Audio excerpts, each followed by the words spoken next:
Hello guys, welcome back to the channel. In this video, I'm going to interview Robin Dhaliwal. She moved to Canada from India as an international student after finishing her high school.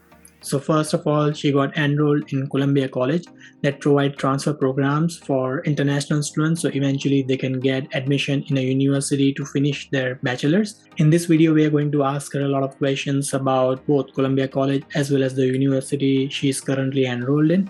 In the meantime, she also got her permanent residence. So when she got enrolled in the university, she got the admission as a domestic student and not as an international student. So there we'll also ask questions about the advantages of getting enrolled as a domestic student and the co-op opportunities that the university is provided currently.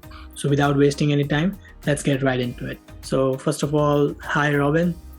Thank you so much for taking out the time to do this interview. And because of your unique set of skills and your experience, I'm sure you would be able to help a lot of students who are planning to move to Canada and start their career over here. Thanks, Ashwik, and I'm happy to be here. Yeah, so let's start. According to our conversation, you moved to Canada as an international student in 2013, and then you got enrolled in the Columbia College. So why did you select Columbia College, and how was your role or experience over there? Okay, so yeah, I finished my grade 12 in 2013. And then after that, I had very little time to apply for universities because I wanted to come to Canada in 2013 fall without taking any break. So when I started applying for universities, I had very few choices. My first choice was definitely UBC, and then I looked at the University of Fraser Valley as well. But since they were not accepting any applications, as you know, most of these universities at least require you to start applying 1 year in advance, right? Mm-hmm. So I had no choice but to go to Columbia College. I have heard at that time that it's a community college. There are lots of international students going there. So there's a bit of diversity as well. Also, it's in the heart of Vancouver, so it's very vibrant. So why not apply there? So that was one of the reasons I applied. Also, one of the very important reasons is they had a really good university transfer program. So basically what that means is if you do a certain number of credits there, you can always transfer them to different universities. And they are not necessarily the universities in BC alone. You can actually go to different provinces of Canada. So that was something that I thought would really help me in my future studies as well, as I always wanted to get a bachelor's. And you cannot get yourself a full degree in Columbia College. You can only do diplomas, but it always gives you that chance with that university transfer program that you can finish your degree somewhere else.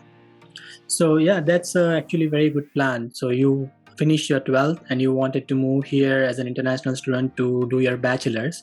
So you selected Columbia College because I'm aware about Columbia College. They provide really good options for people who want to get transferred to universities eventually. So they have great transfer programs. And since you wanted to do your bachelor's in engineering, you selected Associates of Science, right? Like, can you please share your experience about what the overall program is, what's the workload, and what are the requirements? Yeah, for sure. So one other good thing about Columbia College is that it actually lets you take on the concentration that you would want.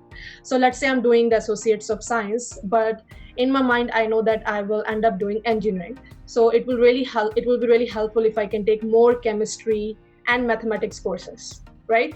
So it lets me do that. It says that you have to take certain number of credits. I believe it was 60 credits, and you can take them from these options. So you have basically sciences, mathematics, chemistry, and all that. But it's up to you what concentration do you want to take. So if I want to major in math, so basically I got the Associates of Science degree, but and it doesn't say that I majored in math. But I know when I applied for Columbia College and I was taking my courses, I was very conscious of the courses that I was picking. So I took more of math courses because I thought it would be really helpful for me in my further degree. And that's where my interest lies. This is another good way to boost up your GPA. And that's how it helped me. I was able to get a book award for my maths in my very first semester that I was here. And that doesn't usually happen. And taking on more maths and chemistry courses that I like, I was able to boost up my GPA, and that ended up getting me on the honor roll for every semester that I was there and helped me in getting scholarships as well. That's great. So when you moved here, you just finished your 12th, right? So you were pretty young when you moved to Columbia College. So does the college provide any sort of guidance for international students, especially who are moving here after finishing the 12th? Do you get some kind of counseling to help you select some courses or help you in like deciding which field you want to major in? Yes, definitely there are lots of counselors there, and a part of the orientation is to introduce you to all those counselors so that later on you can go and talk to them and sit down with them, and they can help you decide what you want, because most of the students they don't really know what they want to do. They have Exactly. just finished their grade 12 and they come and they think that they have an idea, but when they sit down and talk with those counselors who have so much experience, they can actually help you decide, is that really something that you want to do? So that help is already there, and their orientation program is set in a way so that it can help you with dealing with homesickness, depression, you're feeling low, you're feeling certain type of way. They will help you because that college there are only international students. There are no domestic students there, or very, very, very rare. So they do understand that you are uprooting yourself. You just came from a different country and you are in this new culture, and you might need that help to get yourself familiarized with the culture and to feel it like home. Okay. And what is the workload like when you are doing your transition program in the Columbia College? The workload, I believe it varies from person to person. I have seen there were many students who decided to take less courses because they were working part-time or even full-time in the evenings. So basically you can decide. There is no rush to take, I don't know, 5 or 6 courses a semester. You can easily take 3 courses, and that's very doable. And all the classes are, most of the classes are in mornings. So you can really balance your schedule between work and studies. I think you have enough time. If you really think about it, college versus university, there is a huge difference. So since Columbia College, well, it's a college and not a university, you will find yourself having a lot of free time. If you really, if you're good at time management, you will find yourself having lots of free time. Whether you want to spend that free time participating in extracurricular activities, or you want to work outside campus, or you just want to enjoy the beautiful city of Vancouver, you will have lots of time to do all that. Okay, so my next question is about your on-campus and off-campus jobs. So are there any on-campus jobs available for students of Columbia College? So there are not many jobs on campus that are available. I remember when I was there, there was, I think, one Subway and Taco Del Mar, just like a couple shops downstairs. And usually they would have their own staff, so you won't get a job there. There is a library, but now that I'm in a university, I know that that library was very, very small and one person was enough. So again, you won't get a job there. But if you are good at a particular course, let's say I was very good at chemistry and there was a job opening for chemistry lab assistant. I applied there and I got a job. And I worked there for, I believe, 2 semesters, and the pay was actually much higher than the minimum wage at that time. So if you really want a job on campus, you can find yourself a way. You can, since there are no research happening, right? It's a college, there is no research happening, but you can always approach your professors and they can link you up with something. Or there are labs, right? You can always try and get yourself a job in those labs. That's great. That's actually a very good advice for all the new international students for whichever college they're a part of. So are there any scholarship opportunities available for any of the courses at Columbia College? Yeah, there are scholarships. There are book awards. So I did not know about book awards before I came to Columbia College, so I would want to put some light on that too. So what a book award is, basically your professor sees that you're good at a certain course, and they would want to just reward you with little something. So they would give you books. Now they can ask you, Robin, what kind of books do you like reading? And you will tell them, oh, I like reading, I don't know, fiction and biographies and stuff. They will give you like 4 or 5 books, which is always very nice, right? It gets you motivated to know more about the subject. There is no cash prize with it though. For the scholarships though, I believe there were 4 scholarships every semester, and they were $1,200 each. Now, as an international student, $1,200 is pretty good. And I remember I got them a couple of times, and it's not Well, there are only 4 and there are many students, so there is competition. But if you try hard, you might not get it in the first couple semesters. But if you understand like what it takes to get the scholarship, you need to be able to like some of the things are that you have to have a good academic standing for sure. But besides that, what is your involvement inside the campus and out of campus? So are you Okay. participating in some other things? What really makes you stand out um, from your peers who are applying for the same scholarship? So Mhm. once you have an idea of how to get that, I'm pretty sure you will be able to get your hands on those scholarships. Okay. So Yeah. you graduated from Columbia College in 2015, if I'm not wrong. And then you did something which is not very common for international students. You took a break instead of transitioning to a university. So can you please explain why you chose that decision and how hard it was for you? Yes. So my journey at Columbia College, it finished in 5 semesters. It was a 6 semester course, but I just had one part-time job and I had lots of time. So I took more courses and finished it in 5 semesters.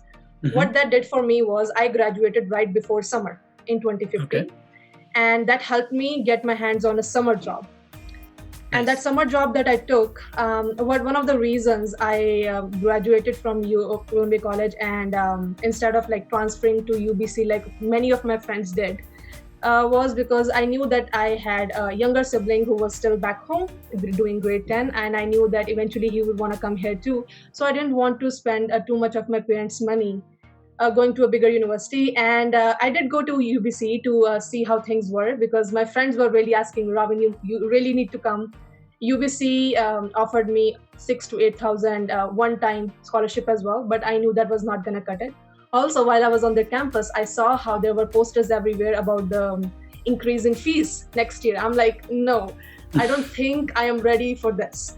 So what I did was I decided to graduate a little early. So that's what I did, and I found myself a summer job. Okay. So when I got myself a summer job, and I always had a part-time job, I thought that maybe this is for good, right? Maybe I should take this opportunity to make some money, to get some exposure of how things work, how you actually like how do you keep yourself, like if I can use my skills that I've learned at college to actually make some money and get myself a job. And I was able to do that, which was really good. So I worked there for 3 years. That summer job Okay. converted into a full-time job, and then I got a couple promotions. So it was pretty good. For 3 years I got a lot of exposure. I worked with like so many different kinds of people. I was working in a group where I was the youngest one, and I had people working from 3 or 4 different countries. So it's nice to get it made me mature, it made me more responsible, it improved my work ethics, and it improved my leadership qualities. All these are great things. We all often talk about soft skills, and how they're underestimated. These skills will really set you apart. So I took that time to work on myself, and in 2017 I got my permanent residency around July. So of course I was really excited. Now the plan was what next, and so what I thought was I knew that I have to go back to university. When I decided to take on the work permit instead of going to university, my parents were a little concerned, because they always saw me as this kid who's good at school and who want to have a degree. By like this time, all of my friends in India already had their degrees, and Mhm. I'm just working, right? Kind of makes them feel like, okay, what kind of decision she has taken, I don't know if it's gonna work. But as soon as I got my PR, I'm like, okay, I started looking for universities. I always Mhm. had a clear vision of what I want to do. I knew I want to do chemical engineering. And Okay. if you're in Canada, if you want to do chemical engineering, my suggestion is University of Alberta. That's like the best school. And I will explain why I'm saying that. There are many factors. So definitely, the first application that I did was for University of Alberta. Okay. And then, of course, my friends in UBC wanted me to join them. So I applied for UBC as well, because why not? And it's always nice to apply for more than one universities, even if you're very confident. So when I got approvals from both the universities, I decided to go to University of Alberta, because I had done my research. I knew that Alberta itself, as a province compared to BC, significantly cheaper to live. Yeah, yes. significantly. And if you are someone who has not too much problem with cold, I would say Alberta is good. And University of Alberta in itself is really good. Yeah. Most of the refineries, the material science companies, if you want to be a chemical engineer, process engineer, Alberta is the place for you.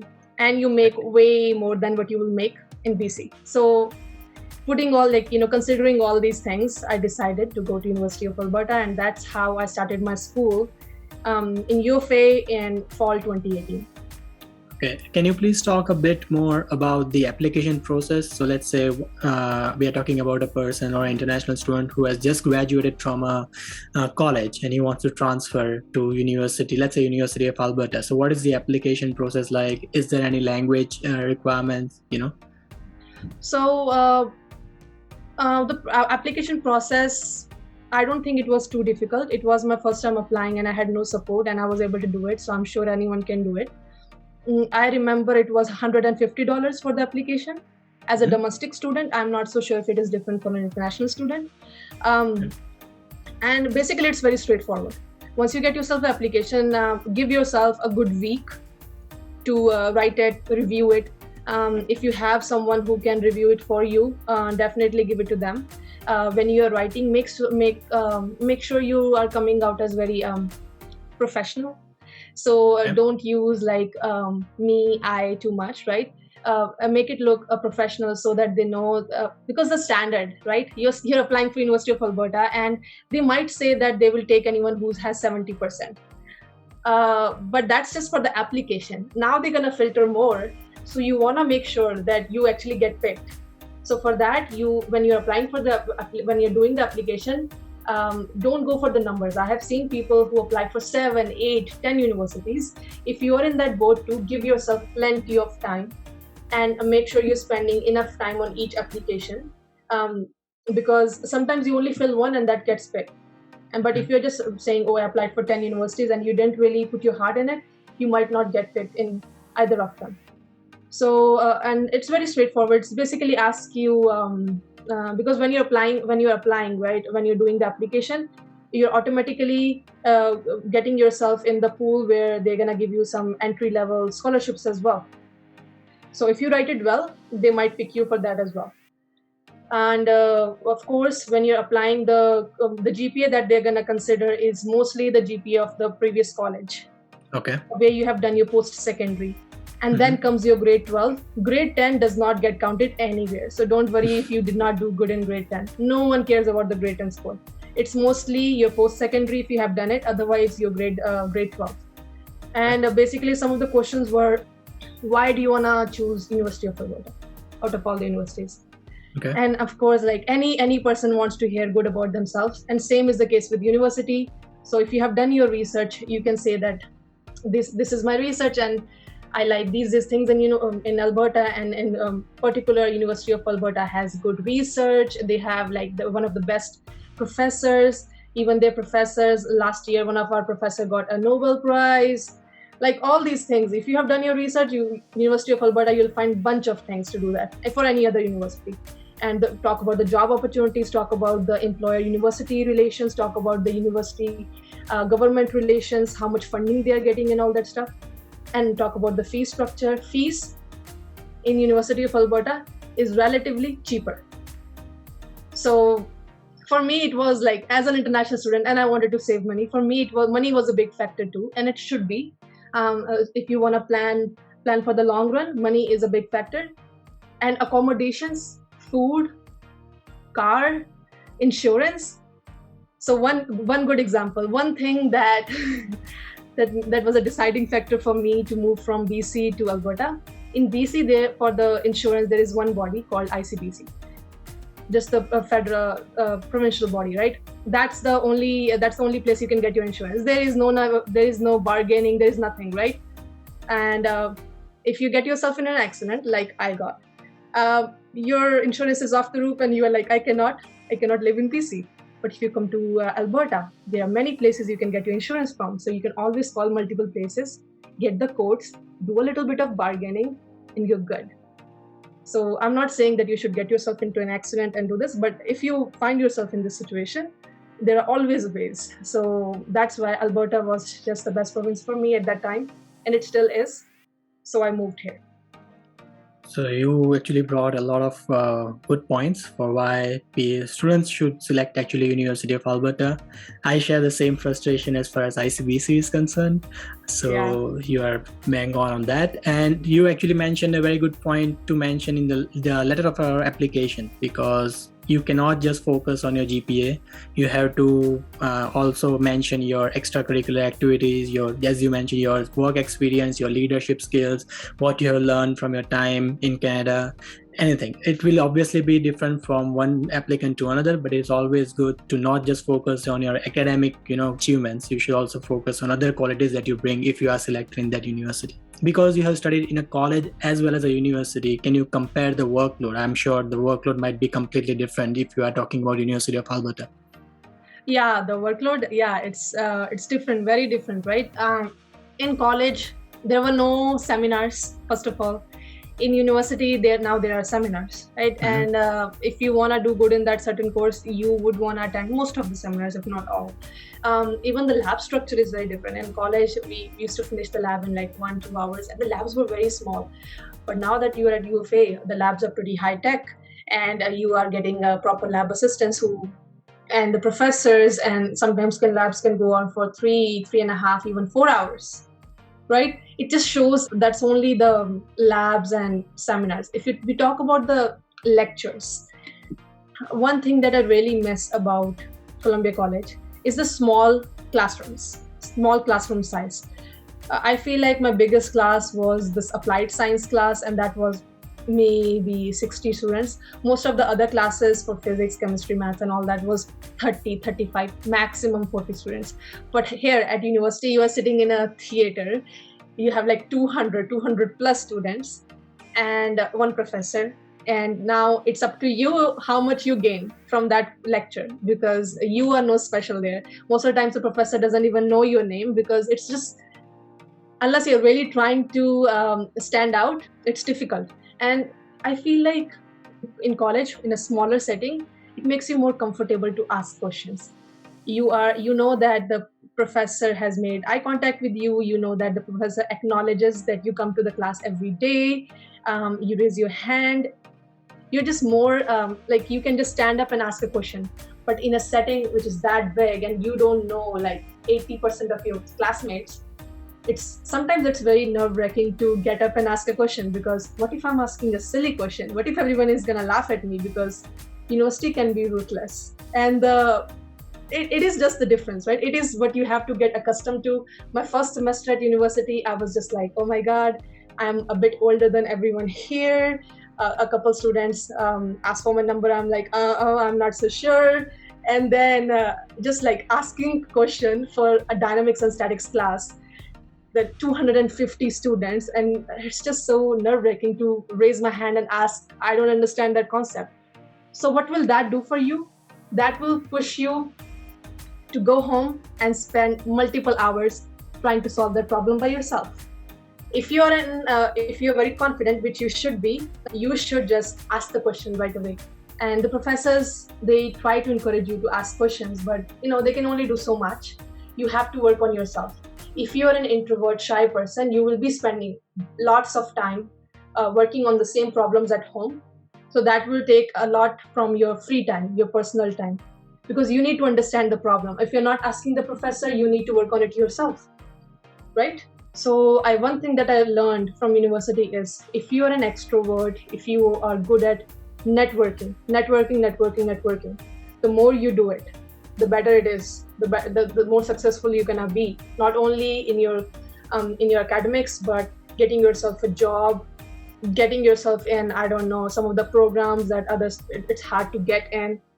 Networking is one good thing that university will teach you, because that is something you need to survive in the university. Basically, that's it. Also, one more thing that I learned in university is we are in this together attitude. Every student has this attitude, because they know in year 1 and in year 2, the university's policy is to weed you out. You will go as a 300 students class, but by the time you're reaching in year 3, you're probably 150. That's it, like 150. So they will weed you out because year 1 and year 2 is so difficult, especially in engineering, that most of the students will be like, oh, this is not for me, I'm going to go in sciences, or this is not for me, I'm going to go in business. Because especially what it does to you is what I've heard from my Canadian friends who have done their grade 11, grade 12 in Canada. The school system in Canada is kind of lenient when compared to India, let's say. In India, they really grill you, right? In year 11, grade 11 and 12, you're doing lots of homework, you're working really hard. But here, a person can do okay and get like good score. So what that does to you, that gives you that confidence that you don't have to put that much hard work and you can get a good outcome.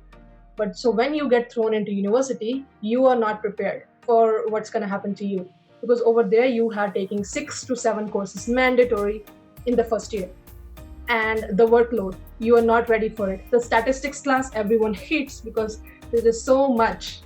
So to prepare yourself, no matter what stage you are at, if you want to come to university for whatever you want, good work ethics and hard-working nature is very important.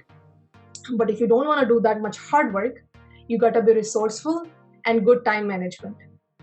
These two things, will help you. Because personally, I don't want to be studying all day long. I want to do other things.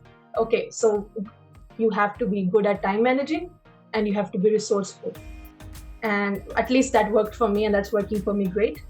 So this is my one advice, I guess. I'm going off the tangent here. I'm sorry.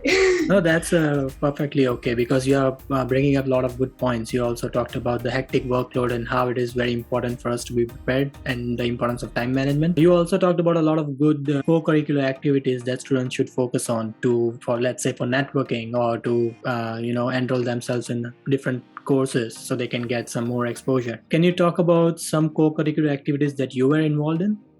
Yes, so there are lots of student-run groups on campus, and they don't only have to be in your faculty, they can be in sciences or business. I have always been very interested in entrepreneurship, so I got myself enrolled in the student group that when I started was just a student group, and now they just launched their product, so it's a full-fledged business. Now I am a co-founder on 2 of the student projects that hopefully we will launch one day. One of them is about mental health, because mental health is huge. When you're in university, when the first semester I came here, I heard about how two people in engineering alone committed suicide. And that was the very first semester I was here. I have only heard it I've only seen it in movies or only heard it in news back home. I didn't know it was a real thing, and it can happen in a country like Canada as well. But these things are very real. Depression, stress, anxiety, your mental health, you really need to sometimes sit back, rewind, take a break, and really think about what can help you in dealing with this. All these things. What I always think is like university studies and everything is important, but they're very temporary part of your life. It's just a phase that you're going through. It's not your life. There are many other things that makes it a full bouquet. This is just one flower. So you have to work on your mental health, and as soon as you realize that there is a problem, you should seek help. Lots of students don't do it, and it has really adverse effects on them. Sometimes they see, sometimes in first year or second year, they are a 4.0 student, but so much stress, personal problems, so many other things going on that they ended up failing courses. And that's a drastic change. Or sometimes, let's say as a co-op student, you cannot secure yourself a job. That can just hurt your ego, or just, you start asking you questions, why me? Why the other person got themselves a job and I cannot secure myself a job for the last 2 co-op semesters, and now they're going to kick me out of the co-op system. So there are many things, but mental health is huge. And the second, I am working on a bio project. But yeah, and also besides that, there are like different groups of faculty. So we have a group called CHESS, Chemical Engineering Student Society. So basically you can work like over there. I'm helping students with how to build their resumes, how to prepare yourself for interviews for jobs and all that stuff, like how to write yourself a cover letter and things like that. Besides that, so I took like mineral processing as a class. That's mostly like what a mining student would take, but I had interest in it. So I took that class, and that helped me get myself in this one big event that happened in Ottawa the last year. So I was able to go there and learn from them. So basically that is one of the things, right? Networking. I got myself into that course, and the university was only going to sponsor 2 students, and I got sponsored. I'm not even a mining student. Besides, the other person who got sponsored was the president of the mining club, and I am just a chemie going in for the event. All these things, but when you go, so many different opportunities come to you. So these are some of the co-curriculars I have enrolled myself in. Yeah, I think that's very helpful. You mentioned a lot of good points about the importance of co-curricular activities, what are the things that you are working on. One last question. You actually mentioned the point about your co-op jobs. So can you please give me a short introduction about what the co-op, what the actual process is, and how many co-op opportunities you get throughout your program? Yeah, for sure. So basically, as a student, when you're getting an admission in University of Alberta, you can choose either the traditional route or the co-op. So traditional means you can finish your degree in 4 years, start to finish, and you will get every summer off. If you want to do a summer job or you want to take a vacation, up to you. And the second one is co-op, where your degree gets extended by 5 more semesters, so 20 more months. And what you do is you basically don't get any summers free. And the co-ops are not necessarily only in summers, it can be anytime. So basically, for 8 months you're studying, and then for 8 months you're going for co-op. So there will be 5 semesters just for working. To get enrolled yourself in a co-op program, you need a slightly higher GPA. And once you are enrolled, every co-op semesters, the school will help you with finding jobs. But you still need to do your homework and get the job yourself. What the school will help you with is to give you access to the companies, what companies are applying, what companies are looking for students, and what are they looking for.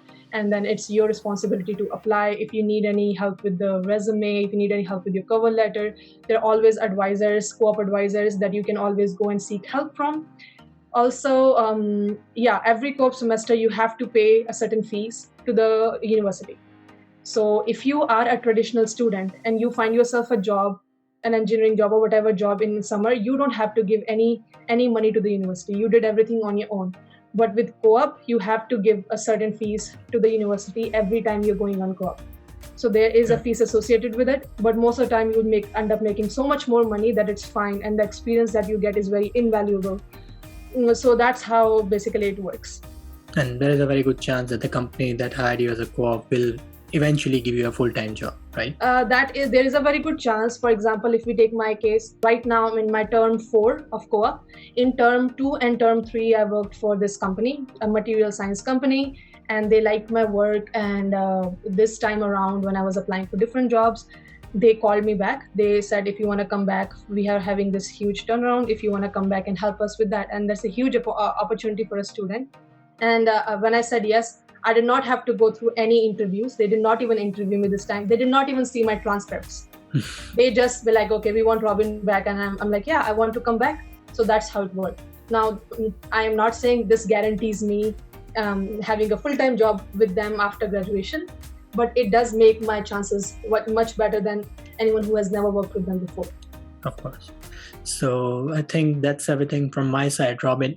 You actually gave a lot of good advice from a perspective of an international student who has taken a break and who has had the opportunity of studying from a college as well as a university. But still, is there any other thing that you can provide as an advice for somebody who's trying or somebody who's planning right now at this point to move to Canada as an international student? Doesn't matter, for a college or a university.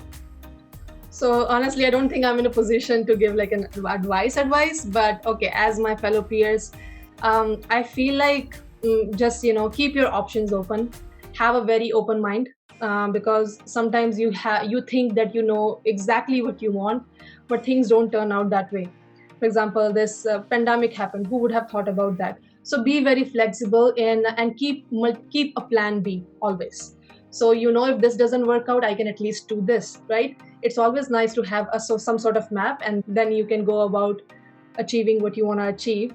Also, whenever making a decision, don't make and I used to do this, so that's why I'm saying, don't make an emotional decision ever. Whenever you want to make a decision, whether it is about a job or university or any other decision in your life, this is something that I'm working on myself. Always try to make a very practical decision, write it down. write down about a country like Canada, finances. If you're coming on your own, finances are very important. Um, write down about the finances, write down about the culture. Culture is very important because you are coming here and you don't want to feel like a sore thumb. You want to feel accepted. You want to feel like you're part of the culture. About the culture of the city that you're planning to move, the expenses wise, accommodation, studies, food, car is a big thing, insurance, and all those things. And besides that, just network. I believe networking can help you with so many things. You are in a new city, you don't know anyone there, but you met a friend at the airport at one point. That person can probably help you get a job. A part-time job can help you get a place to crash at for a couple weeks before you can find yours. So how I'm saying, it's nice to make friends and you learn so much from them. So you only have one life, enjoy it and make friends, and I don't know, do what you want to do. Thanks once again, Robin, for your time and for such a great interview. Actually, you brought up a lot of good points, and I'm really sure all your advice and your opinions would be very helpful for international students from all around the world. Thanks again. Well, I'm glad you had me. Thank you. Yeah, thank you very much. Thanks.